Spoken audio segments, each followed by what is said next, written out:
Hey yo, hello, welcome to Let's Talk Chef Talk. I'm your host, Chef TK. This segment is surrounded by a large range of chefs, chef to cuisine, chef to parties, executive chefs, Michelin star chefs, so forth, so on.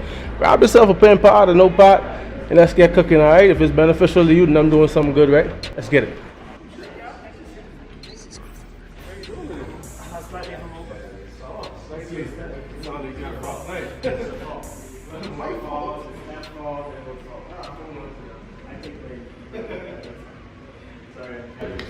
So how you feeling today, Chef? How's this morning been treating you so far? Hung the fuck over. Oh man. You know? It was a sad day because it was emotional. It was, about 99.9% of the staff made it except for a couple. But it was great. You know, it was Absolutely. nice to it was a good community of people. You know, it was a little bittersweet, but it was great. Right. So I'm hungover. Thank you for letting me become casual. No man. Casual Wednesday. I am humbled that you're here. I appreciate you being here. Yeah. Just sitting down with me just to get in your hair just a little bit. Yeah. I appreciate that. My pleasure. I am humble. Thank you. Anytime. So right before we get into it, I just want to say you've been an inspiration from the time I knew you, and I learned a lot from you. Thank you very much. Yeah, of course. So first question for you, Chef. Why do you want to be a chef? Me? And why do you want to be the chef? And what are some things that you wish you knew before becoming a chef? I mean, the reason I became a chef is because it's about creating, you know what I mean? It's very rare where you can be an artisan and use your hands to create everyday things to make people feel good. Absolutely. You know what I mean? Cooking is an act of love, right? As cliche as it is, but that's what I like to do. And you do it well, train well, and you can see what your craft does to other people, if someone's there, you know what I mean? People enjoy good food. Oh yeah, that's the basics of it. Consistency, right? Consistency, yeah, but you have to, I mean, if you're happy with what you do, which I am, then that translates into the food. Like I've told you and the others many times, right? And that gives you joy, right? There are bumps in the roads every now and then, like you can have days where you're down and out, but at the end of the day, it's really what you love, your passion, yeah. So how do you maintain your love for cooking after working long hours? Say, for example, if you work 16 hours and you gotta be up in the next 3 hours, how do you maintain your love for cooking after long hours? Cold brew. Cold brew. Yeah, coffee. No, coffee. Coffee. That's what's up. No. I mean, it comes down to staff. Like your staffing, like you definitely have to love what you do because let's be honest, you work really long hours, right? And you're an artist, right? So that's your craft. Yes. And you should you own it, right? That's what I love to do. I don't mind working 16-hour days because if you love doing something, time flies. Time flies. Time flies. An 8-hour shift will feel like a 3-hour shift for you. There's not enough time in the day with an 8-hour shift. You're right. Absolutely. You have like admin stuff, like that's hindsight, but to really day by day, to take it day by day, like that's you don't mind working the hours. Right. Exactly. Yeah. And then it's kind of fun to just trying to knock whatever you got. You come to work with an intention, a goal plan to knock out. Yeah. So you just focus on that, and time flies. You don't really recognize the time when you're working out there. And one thing that you learn that takes time, like that I had to learn, you still learn daily, is like once you pass those doors in the kitchen, you leave everything else outside. That's hard to do, but if you bring energy, your energy dictates the rest of your day. The rest of the team also. And the rest of the team. So next question for you, how familiar are you working with different food sensitivities like celiac, which is the most high risk, and other food restrictions for dietary work, because I'm based out of China, right? So there aren't exactly that many sensitivities. There's a lot of people that don't eat pork, don't eat beef. I mean, those things are pretty easy to maneuver and switch around if somebody has a restriction. But things like celiac disease, gluten intolerances, that actually was really new for me here, because it's like, who's allergic to fucking gluten nowadays? You know what I mean? But people are, right? It's like it's either it's you're allergic or you have an intolerance. Yes, it's a preference. Great. Okay, we respect the preference, right? But like getting all of that, it's what people need, right? Being extra careful. In the process, you will engage on doing when prepping for a food sensitivity guest. What would you do?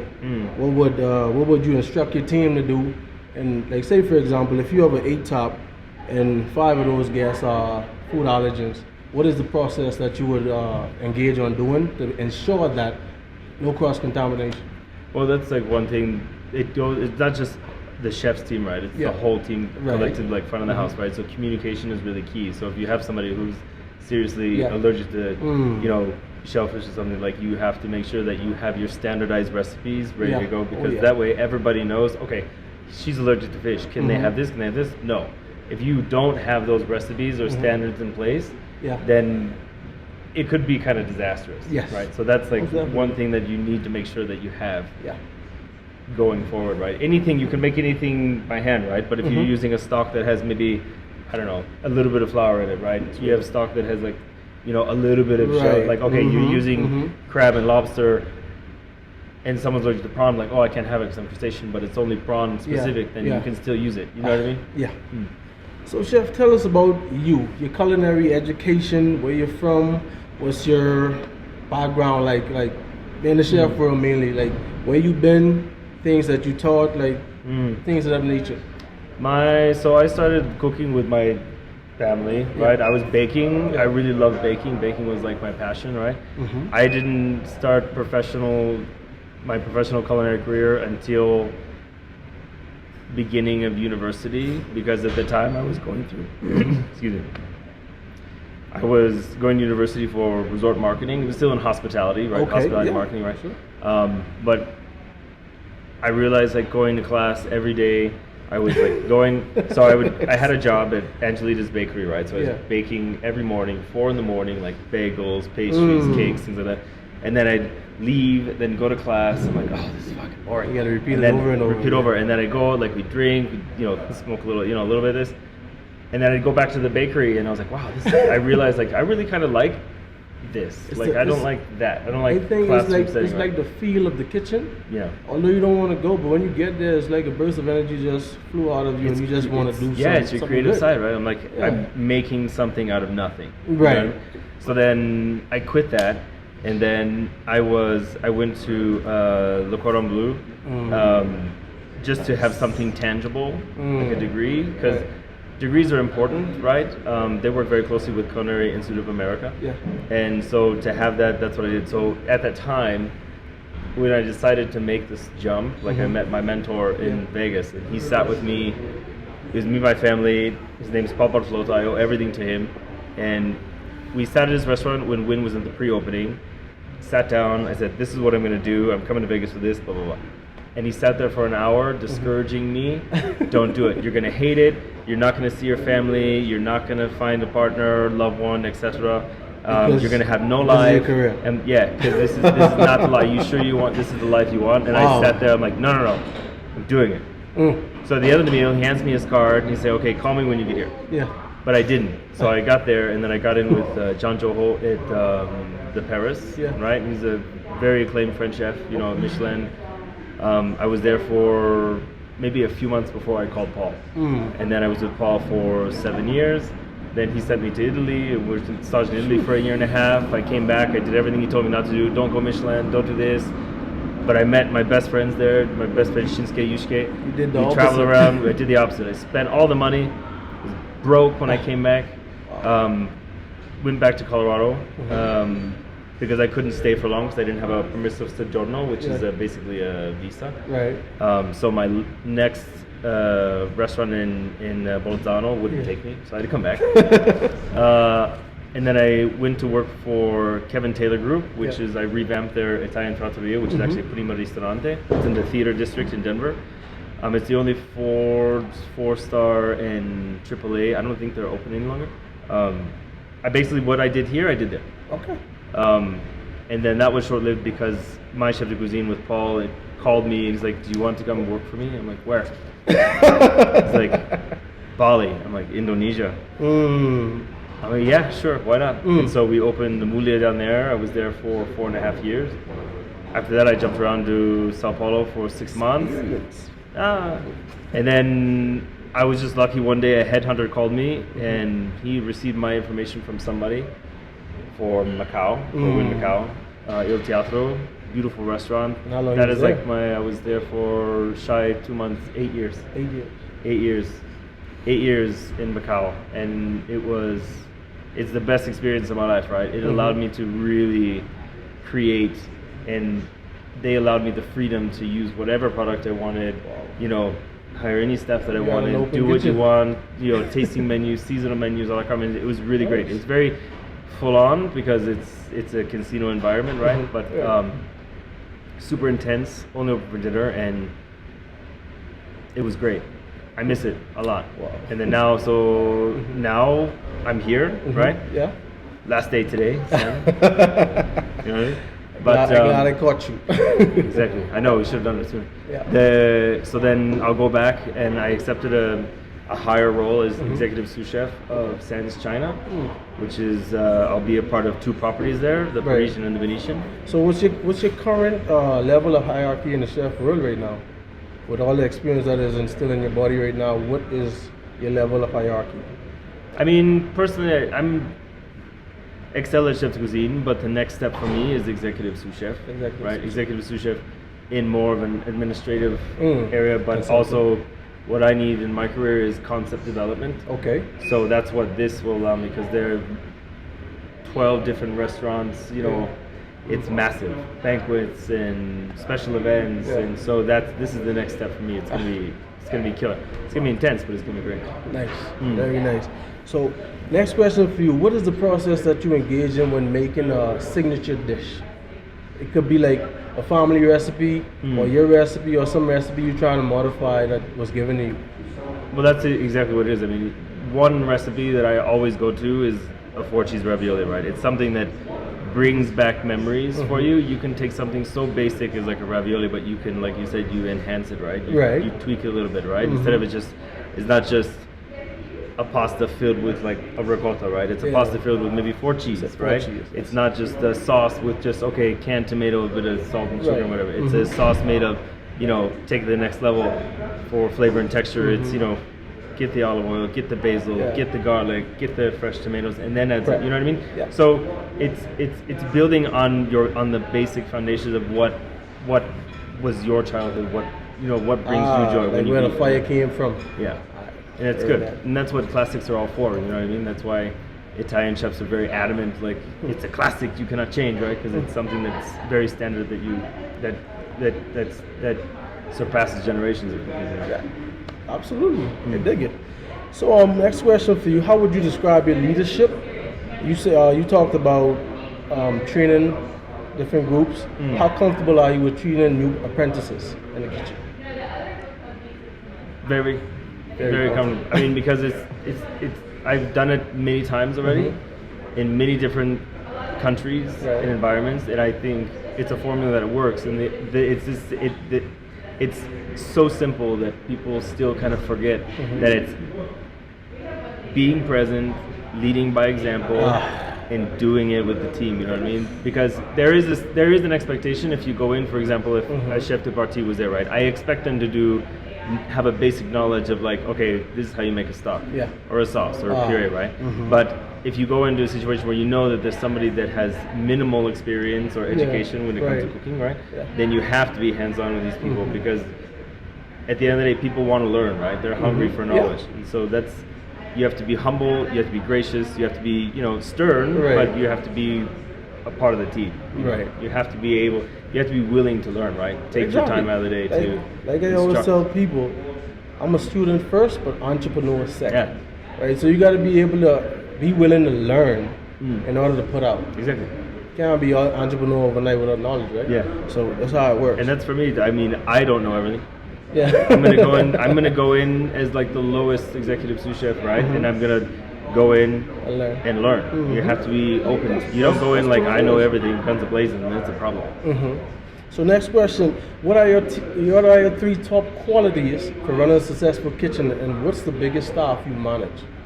I have managed. Yeah, you have managed. So the 3 is, efficiency, proficiency, and consistency. Yeah. That's it. Yeah. You know what I mean? Those are 3. Consistency in food, being on time, setting up mise en place, proficient in cooking, being timely, and like efficient, which means you have your entire line set up for you, right? And we're talking like mise en place, right? As long as you're efficient in what you're doing, that's half the job is done. Come on, man. What was the other one? The biggest staff you run. That would have to have been in Bali, because we had a staff around 35 people, which isn't massive, right? But when you're doing just one kitchen? Yeah.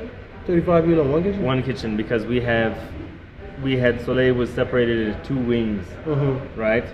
And the kitchen was central. So we started out lunch, and then we did, dinner, and then upstairs we had a place called Sky Bar where we did small little chiquetti plates and kind of like a tapas, right? Venetian small plate, small bite dish.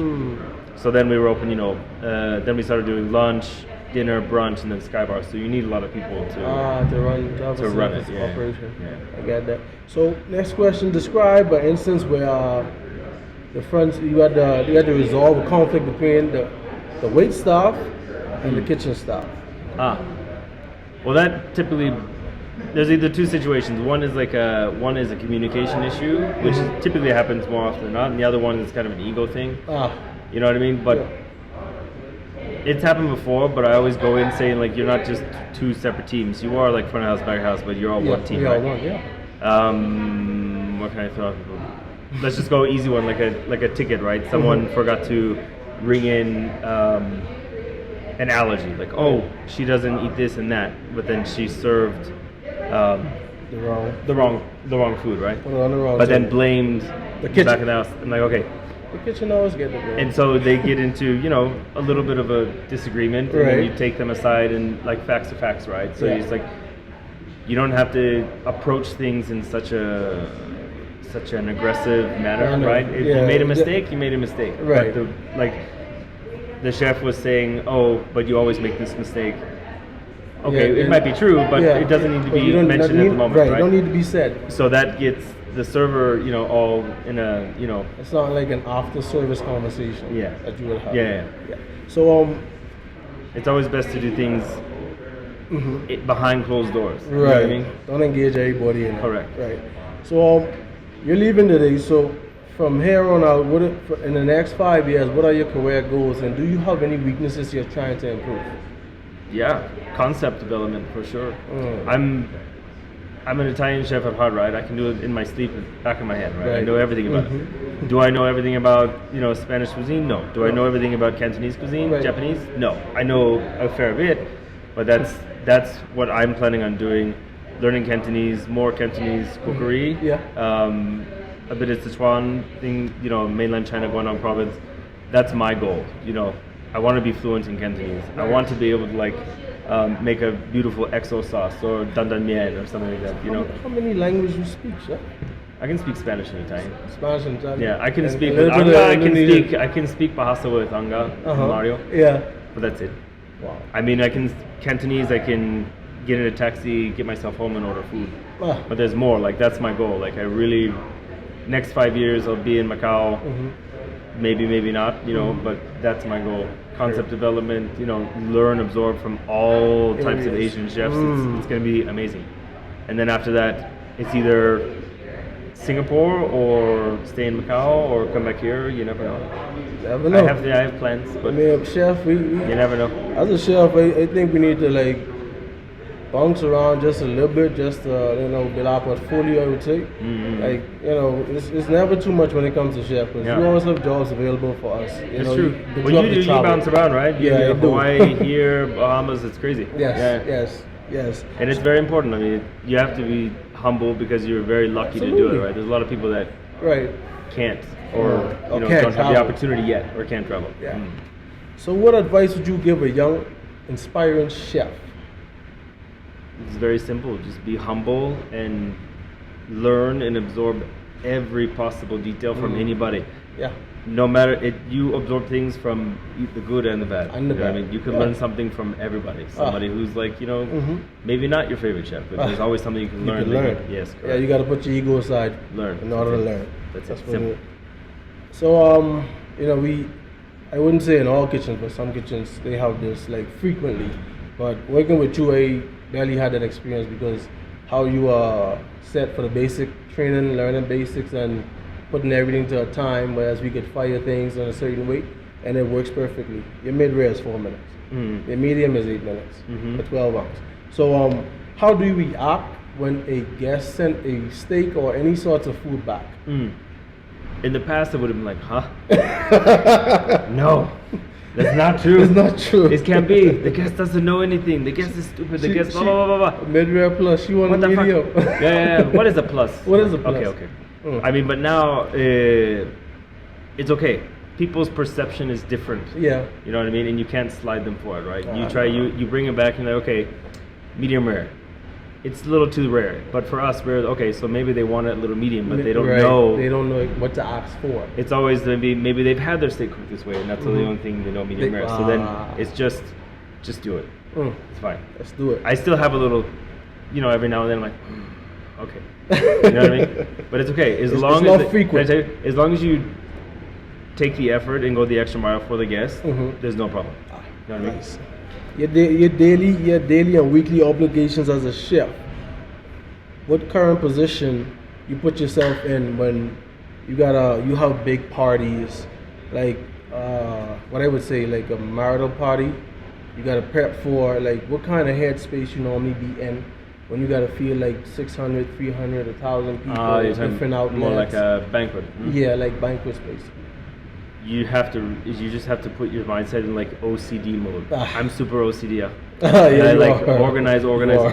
It's standard. It's like, okay, make your prep list. Yeah. Go in like, okay, how are you going to structure like mise en place for this huge 600 event, right? You always start with, longer, maybe you're doing longer cooking process like a braise, right? You get that started first and then you knock out all your individual, right? So it's all only being organized and being structured and having the support with you. You know what I mean? It's simple. It's very simple. It's not rocket science. It's not, but it all falls on the organization. Yeah. Once you're organized, you can see clear. You can see. It's intimidating. Yeah, like, it is. Some people will like feel 600 and like, I don't have this, and how am I gonna do this? I'm like, it's organization. And then bringing yourself down to earth and just know what you're targeting first, right? You crank it out. Come on. And always, be prepared. Start early. Early is always better. Early is always better. Yeah. So what are some techniques and tricks you use when handling stress in the kitchen? Oh. I walk outside. Gotta get some air. Yeah. It's really like taking 3 minutes and just normally a chef or someone can easily pop off, right? Yeah. I used to be that person. I've had bosses. Oh my God, like, pop off. You ever got a plate thrown at you? Yeah, but that's not. Yes, and that's not. Like you learn from experience, right? And that you have to realize like that's probably not who you want to be as a chef, right? Right. And so, if you in a situation where you're feeling a bit, heated, take 5. Take 5. Take 5. Take 5. Or even somebody else, take 5. Like you said, just go. I get it. Bye bye. Take 5. Let me just walk and come back. I got it. And you still might be hated, but you're like, okay. You got to get through that day. Yeah. You got to get through that day. Because you can, and it's very important that you don't hold on to anything. And this is where you put your ego aside. Because you're not perfect. I would say I'm not perfect. I make mistakes. Like you always need guidance. You want to be the best. You have to take advice from your handler. Yeah, correct. Right? Yeah. Your upline, right? Exactly. So you have to. You can't just think you know it all. That's what I would say to a young aspiring chef. Humble yourself, like you said before, and always be eager to learn. Yeah. Eager and willing. That's it. Simple. Yeah. So, here it is. It's the end of our interview.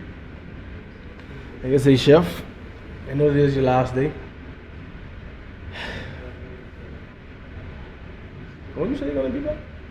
Me? Yeah. Be back where? That's TBD. That's TBD. I don't think it will. We have to see. There's many factors that come into play, right? I mean, meeting you guys here, meeting the management. They've been nothing but supportive and great. And these are the people that when you really find them, you want to move with them, right? And they want you to move along. So it could be here, it could be somewhere else, right? but not now. Man, look at the situation with the people that brought you here. You all know each other. You all acquainted. Correct. So in a sense, this you saying this and this what I've experienced with you and your team. Right? It's the largest, smallest community, professional community in the world. Culinary. And it's very culinary. You'll work somewhere, in the UAE. He works somewhere with you in the US. And blah blah blah. So it's important also just don't burn bridges. Don't. People will hear. People will know you. I like that one. Yeah, we've come to an end. I appreciate you for being here. Like I said before, Thank you. Chef, I've learned a lot from you. You are an inspiration on my life. Like my recipe book is overload right now. I worked with you for 5 months? Yeah, close to. No, 4 only. 4 months? 4. Come on, man. And what you've achieved in 4 months is very impressive. Yeah, and then the 5 star that you achieved for the brand that we work for. Come on, that hands down, just perfect. You did your thing. You came Not here. just one person though. You guys gotta take some. We needed that out. leadership, and that's where you came in. So we gotta give you the praise for that also. Thank you. You're welcome. You guys are great. Thank you. You guys are great. I'm gonna miss you guys a lot. Don't make me cry. I cried last night. I cried. Yeah, I got a little teary-eyed when we were doing the speeches. Some people missed that one, but they just decided not to. Do something. That's how it's make me cry. No, it's been great. It's been really great. Thank you very much. Yeah, thank you. All the best. Chef, why am I doing this? I'm doing this for you. As a young aspiring chef or acting sous chef, any questions that you may have, bring them to me. I can help you out. If you're motivated, want to dive deep into this, I'm your guy.